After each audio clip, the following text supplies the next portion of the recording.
4, 3, 2, 1. Halo saudara-saudari sebangsa dan setanah air, dari Sabang sampai Merauke, dimanapun Anda berada, jam berapapun Anda menyaksikan video ini, kami menyapa dengan ucapan selamat pagi, selamat siang, selamat sore, selamat petang, selamat malam bagi kita semua. Apa kabarnya? Harapan kami semua kita dalam kondisi baik di segala aspek senantiasa. Kabar kami mantap, Mr. Bill. Yeay! Senyum, salam, sapa, dan semangat bagi kita semua.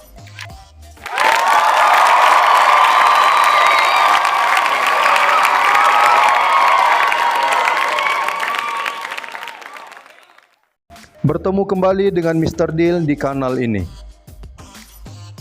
Pada tanggal 17 Agustus tahun 2045, 20 tahun lagi, NKRI akan genap berusia 100 tahun. Diharapkan pada hari ulang tahun itu, Indonesia telah menjadi bangsa emas sesuai dengan impian kita bersama, pengharapan yang dimimpikan.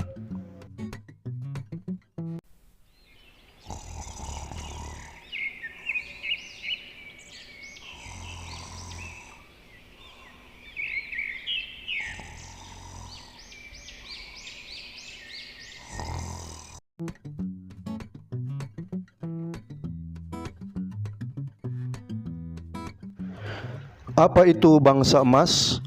Sebelum kita membahas lebih dalam, terlebih dulu kita mengerti 3 kategori negara berdasarkan kondisinya masing-masing, yaitu pertama, negara miskin atau negara terbelakang. Kedua, negara berkembang. Ini negara yang tidak miskin tetapi belum makmur, berada di posisi menengah. Ketiga, negara maju. Negara ini disebut juga negara makmur, negara kaya, atau negara kuat. Fokus pembahasan kita kali ini pada 2 jenis negara saja, yakni negara berkembang dan negara maju. Nanti kita akan lihat NKRI masuk ke dalam kategori negara apa. Kita mulai dari pengertian.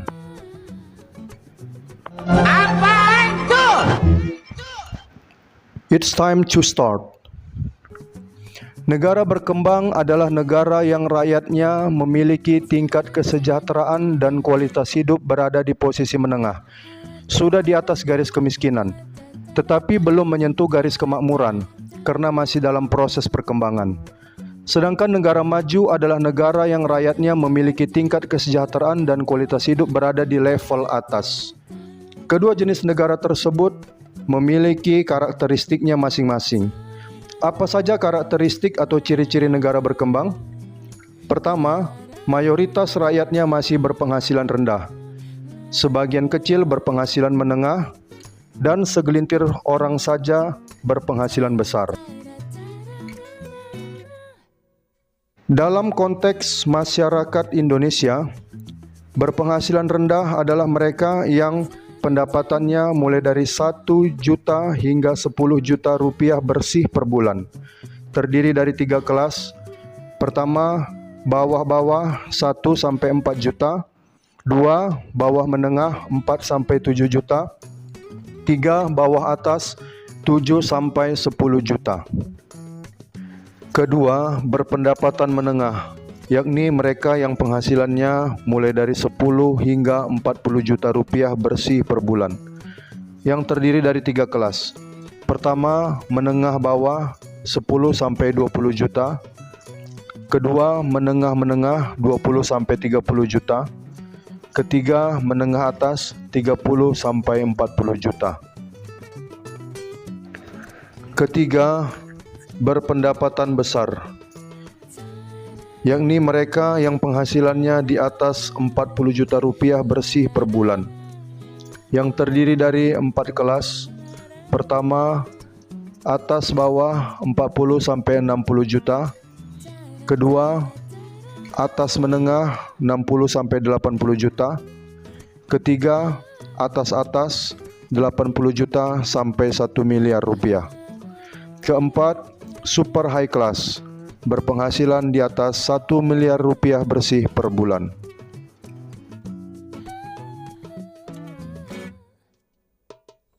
Di negara berkembang, terbentuk kesenjangan ekonomi yang mencolok.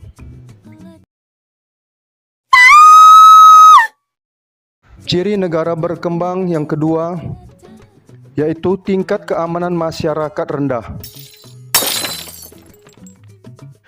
Hal ini disebabkan banyaknya pengangguran di usia produktif karena lapangan pekerjaan yang tidak merata dan sangat sedikit.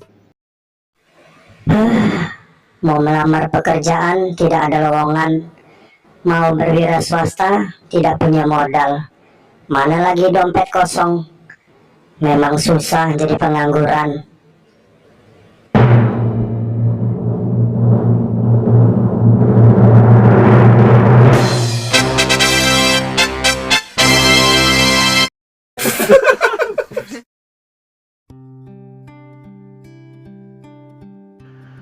Karena pendidikan yang rendah dan wawasan berpikir yang sempit.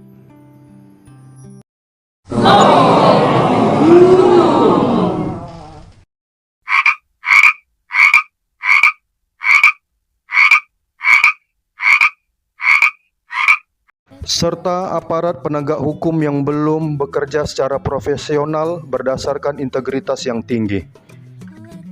Huh?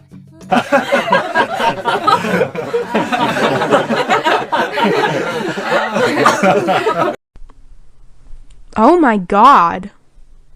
Oh my god. Oh my god. Oh my god.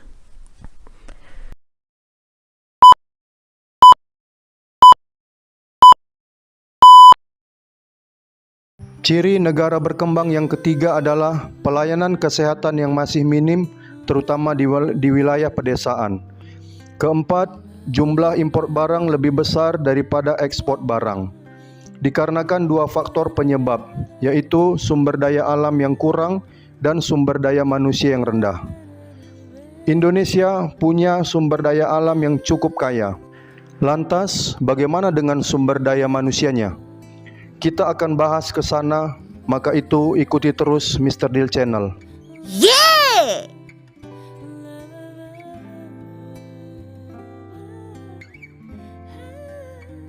Let's continue point number 5.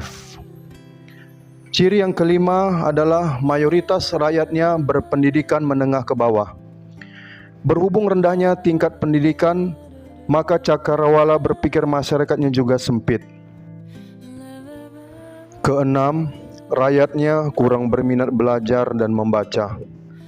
Pengetahuan dan cakrawala berpikir bukan cuma ditambah melalui pendidikan formal, namun juga melalui gemar membaca.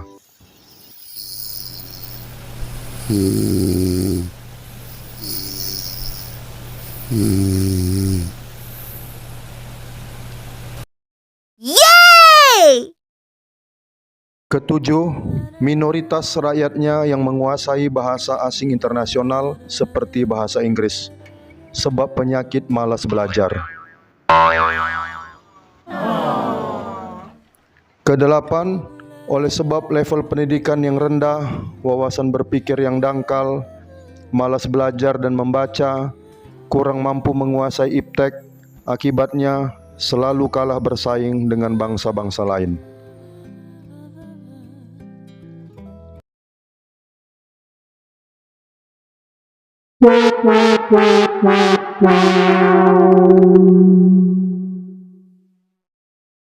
Sembilan, berpolitik secara kurang sehat dan tidak dewasa. Partai-partai politik yang sedang mendominasi, juga pemerintah yang berasal dari partai pemenang, cenderung menyalahgunakan wewenang mereka untuk kepentingan pribadi dan kelompok, yang disebut dengan budaya KKN, korupsi, kolusi, nepotisme. Di negara berkembang, praktek KKN sangat marak. Itulah 9 ciri-ciri negara berkembang. Sekarang kita menelusuri karakteristik atau ciri-ciri negara maju. Let's find out. Pertama, pendapatan per kapita masyarakatnya tinggi. Sebagai contoh, karyawan restoran dan pekerja kebun anggur atau kebun apel di Amerika Serikat, di Eropa, di Australia, berpenghasilan ribuan dolar atau ribuan euro per bulan. Dengan pendapatan sebesar itu, para pekerja kasar di negara makmur tersebut bisa hidup layak, punya asuransi yang lengkap, malah bisa menabung. Penghasilan mereka itu bila dikonversikan ke dalam mata uang kita mencapai 30 sampai 50 juta rupiah per bulan. Di Indonesia, penghasilan sebanyak itu dimiliki oleh kaum elit seperti manajer BUMN yang telah berpengalaman kerja selama belasan tahun. Bandingkan berapa gaji buruh di negeri kita, kebanyakan masih di bawah 6 juta rupiah per bulan. Dengan pendapatan yang sekecil itu, mereka belum mampu hidup layak bersama keluarganya.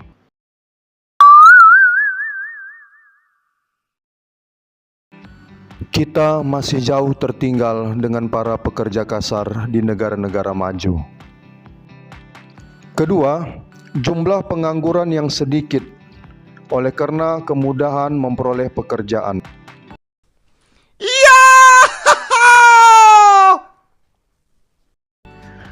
Bahkan di negara yang sangat kaya, orang-orang yang belum dapat pekerjaan menerima santunan dari negara setiap bulan yang jumlahnya cukup untuk kebutuhan pokok sehari-hari.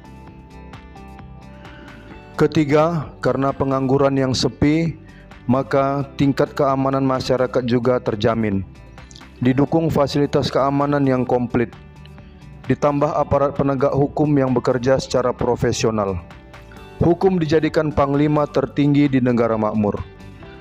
Tajam ke bawah, tajam juga ke atas.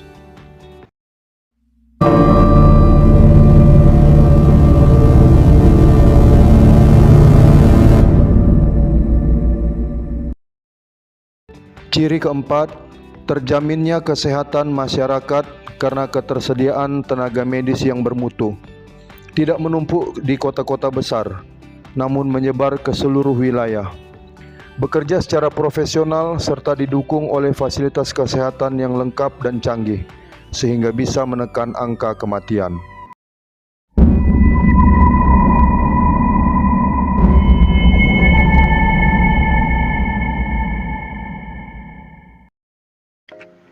Lima, lebih banyak mengekspor barang daripada mengimpor barang. Karena keunggulan sumber daya manusia dan menguasai iptek. Bahkan negara-negara majulah produsen teknologi canggih. Keenam, mayoritas penduduk yang berusia 20 tahun ke atas berpendidikan tinggi, minimal bachelor, sederajat dengan strata 1.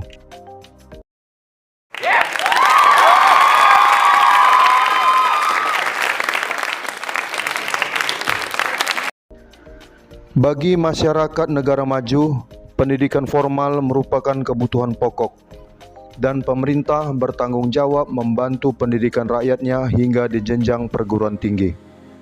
Sebab mereka sadar bahwa negara maju jika rakyatnya cerdas. 7. Di negara maju, mayoritas rakyatnya kutu buku. Artinya gemar membaca. Mulai dari anak-anak sampai orang tua hobi membaca. Good boy! Kebiasaan ini diturunkan dari generasi ke generasi. Ketika ada waktu luang, mereka sempatkan membaca. Kegemaran membaca didorong oleh kehausan akan pengetahuan. Membaca merupakan bagian dari belajar informal. Hobi membaca selain meningkatkan pengetahuan dan memperluas cakrawala berpikir, juga kegiatan anti pikun. Kedelapan, banyak rakyatnya yang menguasai bahasa asing internasional seperti bahasa Inggris karena budaya rajin belajar dan haus ilmu pengetahuan. Kesembilan, oleh karena pendidikan yang tinggi, wawasan berpikir yang luas, menguasai iptek, bahkan memproduksi teknologi canggih, maka negara-negara maju unggul dan mendominasi dunia.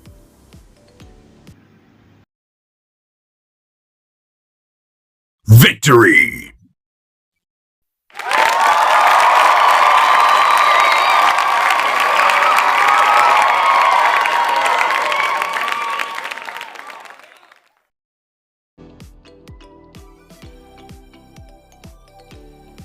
Kesepuluh, berpolitik secara sehat dan dewasa.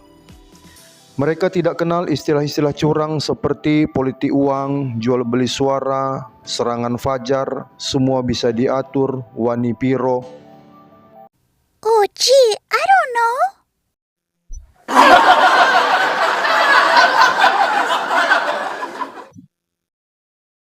Praktik berpolitik di sana dilakukan secara fair. Roda pemerintahan dijalankan secara profesional dan diawasi oleh rakyat. Mereka yang berkecimpung di dunia perpolitikan dan pemerintahan adalah orang-orang yang patriotik serta berkapasitas.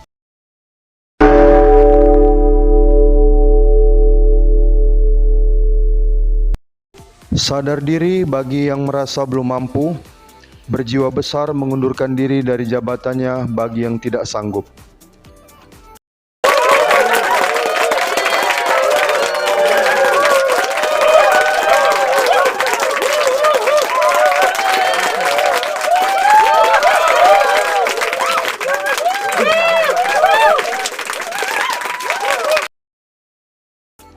Apabila ada yang kedapatan melakukan KKN, segera ditindak tegas.